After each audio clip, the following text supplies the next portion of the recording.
ദിലീപേട്ട ഇപ്പൊ മലയാളത്തില് ഒരേപോലെ ചിരിപ്പിക്കുകയും ചിന്തിപ്പിക്കുകയും ചെയ്യുന്ന ഒരു കലാകാരനായിരുന്നു ശ്രീനിവാസൻ സാർ. അദ്ദേഹം ചെയ്തു വെച്ചിരിക്കുന്ന സിനിമകളിൽ വേറൊരു മറ്റൊരു കമ്പയർ ചെയ്യാൻ പോലും പറ്റത്തില്ല. അതേപോലെ ആണ് അദ്ദേഹത്തെ ലെജൻഡാണ്. ഇന്നും റെഫർ ചെയ്യുന്ന സിനിമകളിലെ സ്ക്രിപ്റ്റ് എന്ന് അദ്ദേഹത്തിന്റെ സ്ക്രിപ്റ്റാണ് നമ്മൾ റെഫർ ചെയ്യുന്നത്. അപ്പം ഇനി അങ്ങനത്തെ ഒരു സിനിമകൾ അതേപോലെ ചിന്തിപ്പിക്കുകയും ഇന്നത്തെ ഒരു സൊസൈറ്റിയിൽ അതേപോലെ സിനിമകൾ മിസ് ചെയ്യുന്നുണ്ട്. അദ്ദേഹത്തിനെ കുറിച്ച് ഒരു ഓർമ്മ എന്തെങ്കിലും പറയാൻ പറ്റുമോ സാർ? അല്ല, അദ്ദേഹം നമ്മുടെ മലയാള സിനിമയ്ക്ക് കിട്ടിയ ഏറ്റവും മറ്റുള്ള ഇതുപോലെ ഒന്നല്ല വെച്ചാൽ റൈറ്റർ എന്നുള്ള രീതിയിൽ അദ്ദേഹം ഉണ്ടാക്കിയിരിക്കുന്ന സിനിമകളിലൂടെ വന്നിരിക്കുന്ന കഥാപാത്രങ്ങൾ സമൂഹത്തിലെ ആക്ഷേപഹാസ്യത്തിൽ നമ്മളെ ചിരിപ്പിക്കുകയും ചിന്തിപ്പിക്കുകയും ചെയ്തിട്ടുള്ള ഒരാളാണ്.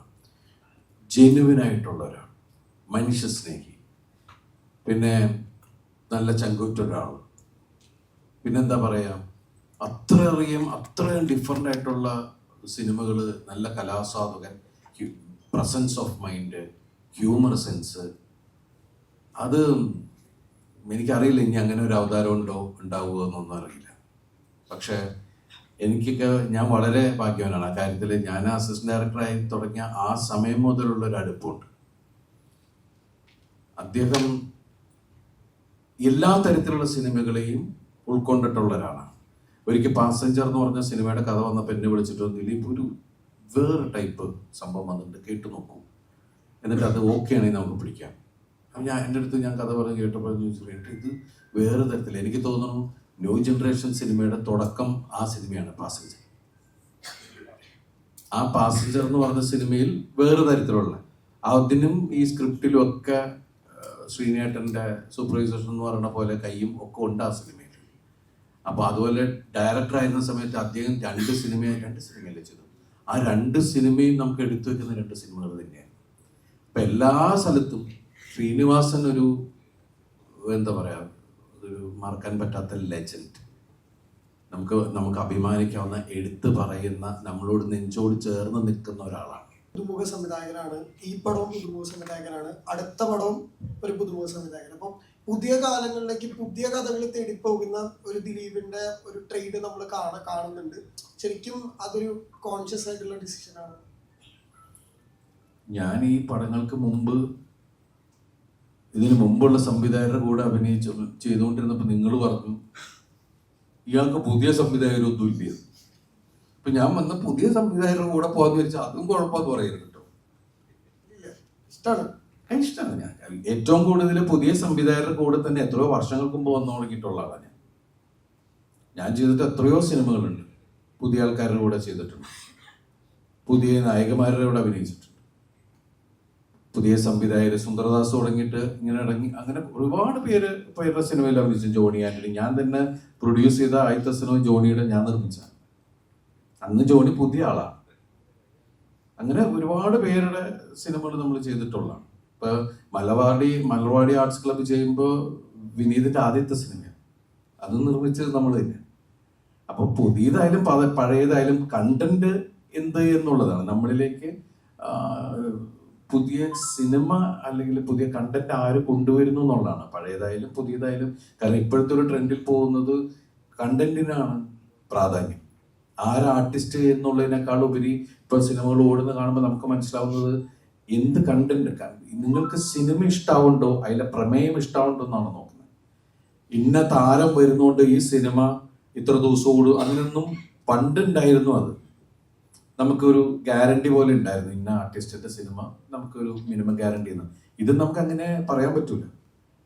സിനിമ മോശമാണ് എന്നൊരു ഫീൽ കിട്ടിയാൽ നോൺ ഷോയ്ക്കുള്ളിൽ അത് അറിഞ്ഞാൽ ആ രാത്രിക്കുള്ളിൽ ആ ഒറ്റ ദിവസത്തെ കളക്ഷനുണ്ട്. അത് കഴിഞ്ഞാൽ പിറ്റേ ദിവസം എന്ന് പറഞ്ഞാൽ നമ്മൾ കാണുന്നുണ്ട് ആ സിനിമ വിട്ടു. അപ്പൊ പ്രമേയത്തിനാണ് ഇപ്പോഴത്തെ വാല്യൂ കൊടുക്കുന്നത്. അത് ആരുടെ സിനിമയിലും പ്രമേയം നന്നായാൽ സിനിമ അത് ക്യാരി ചെയ്ത് സിനിമ എടുത്തുകൊണ്ട് ഓടുക എന്ന് പറയില്ല. അപ്പോൾ പുതിയ സംവിധായകര് നല്ല നല്ല സംഭവങ്ങളായിട്ട് വരട്ടെ. പഴയ സംവിധായകരുടെ സുഹൃത്തുക്കൾ തന്നെയാണ്, അവര് നല്ല സംഭവമായിട്ട് വന്നാൽ ഞാൻ അവരുടെ കൂടെ. ഒരുപാട് ദിലീപേട്ടൻ്റെ പടങ്ങളിലെ റെഫറൻസ് പടത്തിൽ കാണിച്ചിട്ടുണ്ട്. അത് ഒട്ടും പ്രതീക്ഷിക്കാത്ത സമയങ്ങളിലാണ് കാണിച്ചത്. അപ്പോൾ ഇതില് കുറെ സമയത്ത് ഈ പടത്തിന്റെ അല്ലെങ്കിൽ ആ പടത്തിന്റെ എന്തെങ്കിലും ഒരു സാധനം വന്നായിരുന്നെങ്കിൽ എന്ന് പേഴ്സണലി ദിലീപേട്ടനെ ഇഷ്ടപ്പെടുന്നതുകൊണ്ട് എനിക്ക് തോന്നി. കാരണം ദിലീപേട്ടൻ്റെ പടങ്ങൾ റിപ്പീറ്റ് അടിച്ച് കുറെ കണ്ടിട്ടുണ്ട്. അപ്പൊ ദിലീപേട്ടന് ഏതെങ്കിലും ഒരു പടം ഇതിനു മുമ്പ് ചെയ്ത ഏതെങ്കിലും പടത്തിലെ ഒരു സാധനം ബബ്ബയിൽ ഉണ്ടായിരുന്നെങ്കിൽ എന്ന് തോന്നിയിട്ടുണ്ടോ? വേറെ ഏതെങ്കിലും സിനിമയിൽ? ഞാൻ ധനജയോട് പറഞ്ഞത് എൻ്റെ പഴയ സിനിമയിൽ ഒരു സാധനം കൊണ്ടുവരില്ലേ, പുതിയതെന്തെങ്കിലും കാണിക്കുന്ന പറഞ്ഞുകൊണ്ടിരുന്നത്. ഞാനങ്ങനെ ചിന്തിച്ചിട്ടില്ല. ഞാനെപ്പോഴും ധനജയോട് പറയും, അത് വേണോ, പുതിയ ഇല്ലാട്ട, ഇത് ഞങ്ങളുടെ ഒരു ഇതിന് സന്തോഷത്തിന് വേണ്ടിയിട്ടുള്ളതാണ് എന്ന് പറഞ്ഞിട്ടാണ്.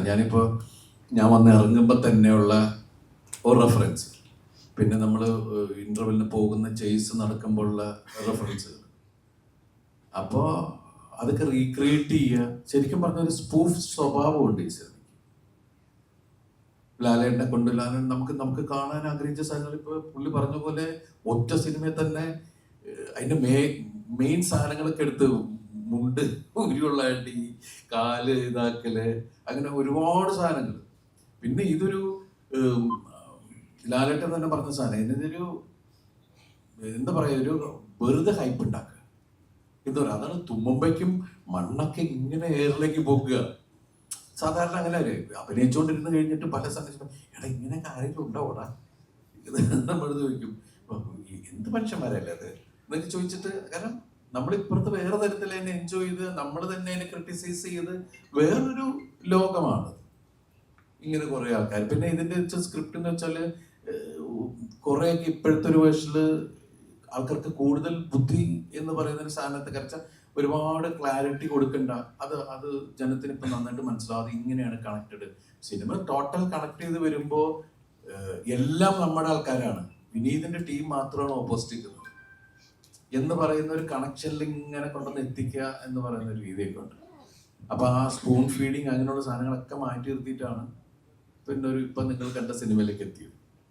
അതുപോലെ സിനിമ കണ്ട ഒരുപാട് ആളുകൾ പറയുന്നത് കന്നഡയിലും തമിഴിലും ഒക്കെ കണ്ടിട്ടുള്ള സെലിബ്രേറ്റ് ചെയ്യുന്നത്, ഒരു സ്റ്റാറിനെ സെലിബ്രേറ്റ് ചെയ്യുന്ന സിനിമകൾ വന്നിട്ടുണ്ട്. മലയാളത്തിൽ എപ്പോഴും റിയലിസ്റ്റിക് ആയതുകൊണ്ട് അത്തരത്തിലുള്ള സിനിമകളൊന്നും ഇല്ല. പക്ഷെ ഇപ്പൊ ഇനിയും പറയാം ബബ്ബബ്ബ ഉണ്ട് എന്ന് പറയാം, ആ ഒരു രീതിയിൽ സിനിമ കാണുന്നവരുണ്ട്. ദിലീപേട്ടൻ സിനിമയിൽ വന്നിട്ട് ഇത്ര വർഷമായി. ഇപ്പം ബബ്ബബ്ബയിൽ നോക്കിക്കഴിഞ്ഞാൽ ടെക്നിക്കൽ സൈഡിലും ഒരുപാട് ഡിഫറൻസ്, അല്ലെങ്കിൽ പുതിയ പരിപാടികളും നമ്മൾ ഇതുവരെ കാണാത്ത തരത്തിലുള്ള കാര്യങ്ങൾ ചെയ്തിട്ടുണ്ട്. ദിലീപേട്ടൻ അതൊക്കെ എങ്ങനെയാണ് എക്സ്പീരിയൻസ് ചെയ്തത്? ഒരു ചേഞ്ച് അല്ലെങ്കിൽ ഇത്രയും അപ്ഡേറ്റഡ് ആയിട്ട് എനിക്കൊന്ന് മോക്കബോട്ടിക്കൊക്കെ ഉപയോഗിച്ചിട്ടുണ്ട് ഇന്റർവൽ സൈഡിലൊക്കെ. അപ്പം അതിനൊക്കെ ആ കാര്യങ്ങളൊക്കെ ദിലീപേട്ടൻ എങ്ങനെയാണ് എക്സ്പീരിയൻസ് ചെയ്തത്? അല്ല, ഞാനിപ്പോ സിനിമയിൽ വന്നിട്ട് ഏകദേശം 34 വർഷം. നമുക്ക് ഓരോ സിനിമയും അല്ലെങ്കിൽ ഓരോ ദിവസവും പാഠപുസ്തകം പോലെ.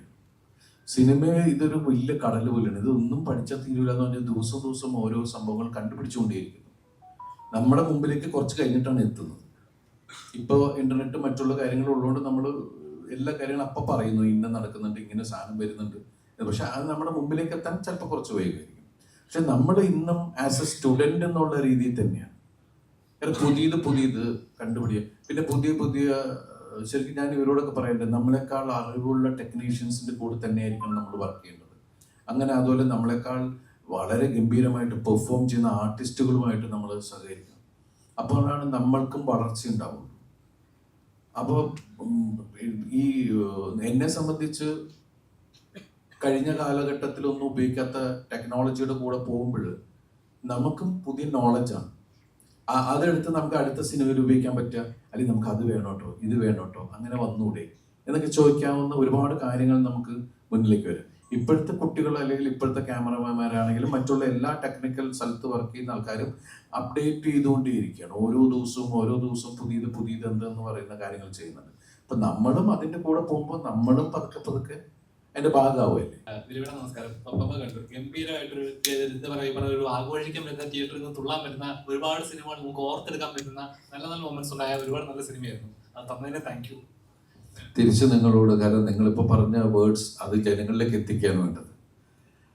കാരണം നിങ്ങളാണ് ഈ പറയുന്ന നമ്മൾ ജനങ്ങളായിട്ടുള്ളതിൻ്റെയും നമ്മൾ ഇപ്പോഴത്തെ ജോലി ചെയ്യുന്നതിൻ്റെ ഇടയിലുള്ള ഒരു പാലമാണ് നിങ്ങൾ കറക്റ്റായിട്ട് അത് എത്തിച്ചു കഴിഞ്ഞാൽ സിനിമയ്ക്ക്. സിനിമ എന്ന് പറയുന്നത് ഒരു വ്യക്തിയുടേത് മാത്രമല്ല, ഇത് വലിയ കൂട്ടായ്മയാണ്. അതുപോലെ ഒരുപാട് കുടുംബങ്ങൾക്ക് വരെ ഗുണം ചെയ്യുന്ന, ഒരുപാട് കുടുംബാംഗങ്ങൾക്ക് ജോലി നൽകുന്ന ഒരു വലിയ പ്രസ്ഥാനമാണ്. അപ്പം അതുകൊണ്ട് ഒരു സിനിമ വിജയിക്കുക എന്ന് പറയുന്നത് അത് ഒരുപാട് സ്ഥലങ്ങളിലേക്ക് ഗുണകരമാകാവുന്ന കാര്യങ്ങളാണ്. Anyway, thanks. അതുപോലെ ദിലീപേട്ട ഒരു ആക്ടറിനെ സംബന്ധിച്ച് ഈ പറഞ്ഞ പോലെ പ്രേക്ഷകർ നൽകുന്ന കയ്യടി ആയിരിക്കും, അല്ലെങ്കിൽ അവർ തരുന്ന ഒരു മൊമെന്റ് ആയിരിക്കും ഏറ്റവും വലിയൊരു റെക്കഗ്നൈസ്. അപ്പം ഇത്രയും സ്ട്രഗിളിങ് കഴിഞ്ഞ് ഞാൻ അന്ന് തിയേറ്റർ വിസിറ്റ് കവിതയും കണ്ടായിരുന്നു. ആ സ്റ്റേജിൽ കയറിയപ്പോൾ ദിലീപേട്ടനെ കണ്ണു നിറങ്ങിയ ഒരു നിമിഷം ഞാൻ കണ്ടായിരുന്നു. അപ്പൊ ഒരു കലാകാരന് കിട്ടിയ ഒരു അംഗീകാരം ഭയങ്കര ഒരു പ്രൗഡ് മൊമെന്റ് ആയിട്ട് ഫീൽ ചെയ്തു. ആ വീഡിയോ കാണുന്ന സമയത്ത് എങ്ങനെ ഉണ്ടായിരുന്നു ഒരു പ്രേക്ഷകൻ അത്രയും ഒരു ഫൈറ്റിംഗ് ഒക്കെ കിട്ടുന്ന ഒരു ആരവം ഉണ്ടല്ലോ, ഒരു ആക്ടറിനെ സംബന്ധിച്ച് ഒരു അംഗീകാരമാണത്.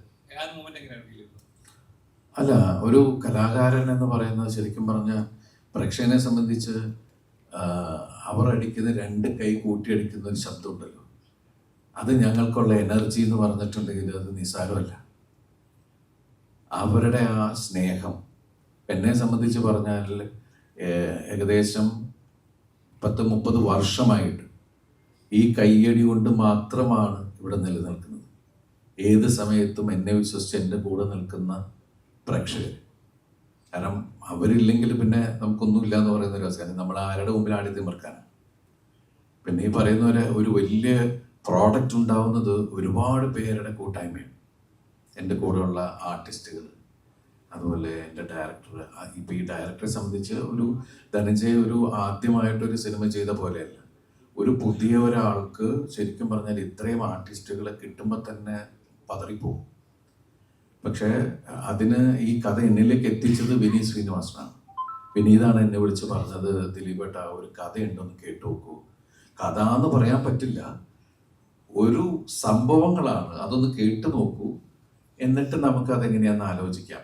നമുക്കൊരു ഭ്രാന്തം പരിപാടിയാണ് എന്ന് പറഞ്ഞ് ഞാൻ പറഞ്ഞു കേൾക്കാം എന്ന് പറഞ്ഞിട്ടാണ് നമ്മളിങ്ങനെ ഈ കാര്യം ഇങ്ങനെ ഒരു അവസ്ഥ ഉണ്ടാക്കിയത്. സിനിമ ഈ കഥ കേട്ട് കഴിയുമ്പോൾ ഞാൻ പറഞ്ഞത് ഇത് തന്നെയാണ്, നമ്മളിതൊരു ഭ്രാന്തൻ പോക്കാണ്, ഇതിന്റെ ഫേറ്റും നമുക്ക് അറിഞ്ഞുകൂടാ എന്നുള്ള രീതിയിലാണ്. കാരണം വെച്ചിട്ടുണ്ടെങ്കിൽ ഒരുപാട് അതില് ധനഞ്ജയുടെ ഇത് തന്നെയായിരുന്നു. ഞാൻ ഇന്റർവൽ സീക്വൻസിൽ പാട്ടിടുന്ന വിഷയം, മിസ്റ്റർ ബട്ട്ലറുടെ പാട്ട് ഇടുമ്പോൾ അപ്പം ഞാൻ ധനഞ്ജയ് ഇത് നമ്മൾ ഏത് റിയാലിറ്റി ഷോയ്ക്ക് ചെല്ലുമ്പോഴും ഈ പാട്ട് ഇടുന്നുണ്ട്.